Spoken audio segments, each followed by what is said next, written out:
So we're getting ready for harvest. I know we haven't done any videos since really we were just at the beginning of planting. Things got a little crazy around here. We gained a bunch of acres on our own, and we also picked up a bunch of custom work, so it got really crazy here this fall. So we got the combine here in the shop. As you can see, we've got her tore apart. We had to replace the seal on the input of the PTO drive. It's like same seal that Straight Plate Acres just recently replaced up here on the PTO drive. We also found out, as he did, that the splines on the hydro and the drive hub for it are shot. So we have a new spline, new shaft and hub on its way.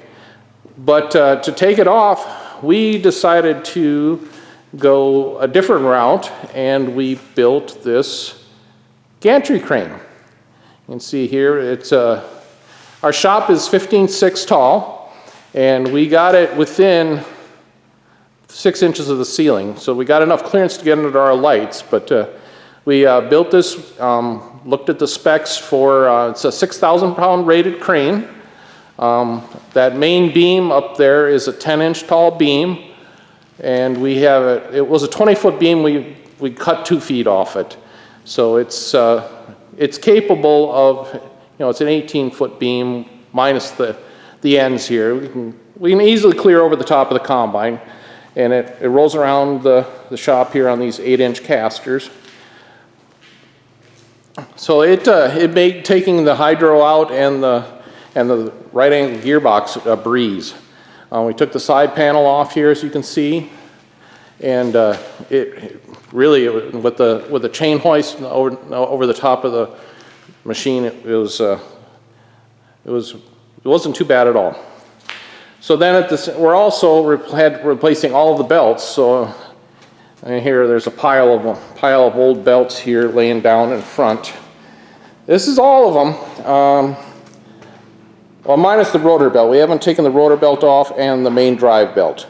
The main drive belt blew up on us a couple years ago, so we're not going to change that one. So this is all the belts minus 2. So that pile.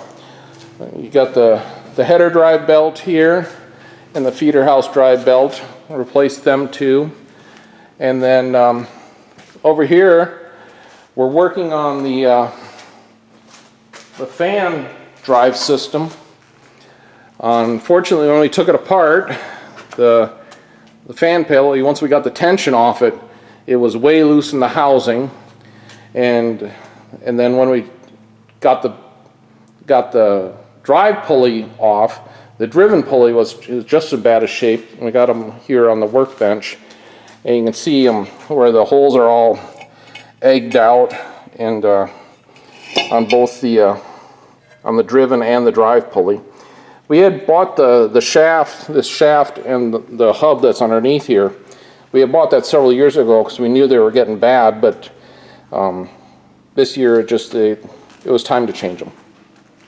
So we still have to get this piece here. We still got to order that and a few more parts to put the fan pulley system back together. It won't be too bad. It's just, it's pretty nice working here. It's right at easy to get at. And then up there, you can't see it. We still have to change out the rotor drive, the variable speed rotor drive belt.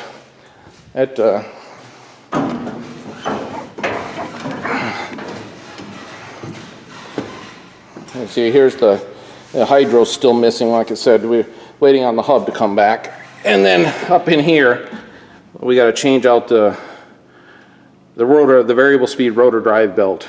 And then pretty much combine should be ready to go after that. Grease it up, change the engine oil, and we were still out checking the fields, and beans, they're still pretty green around here, and the corn's dented, but it's still, this is September, the beginning of September, so we don't start corn harvest until usually around the end of October, beginning of November. So, well, that's what we've been up to. Hope you all have a great day. Thanks for watching. So here's another shot of the Gantry Crane, maybe to give a little bit of perspective on its size. You can see it's over the top of the combine and clear up to the ceiling. We had this one here. It's the one we've had for about a year now, and found out it was nice to have here in the shop. This one's only 10'6" to the underside of the beam. That one's around 14 feet underside of the beam, and this one only had I think it was a 1 ton. Yeah, it had a 1 ton chain hoist on it. That one's got a 3 ton. So yeah, but the little one wouldn't get up over the top of the combine to do this job, and we figure the combine has about 4,000 hours on it. It's a 1660 International, and the engine's never been touched. We've heard that engine in this particular combine, right around the 4,000 to 5,000 hour mark, you really need to be either rolling bearings into it or doing an overhaul on it. So with this gantry crane that we built here in the shop last week, it makes it a lot easier to pull the engine out. So, all right, thanks for watching.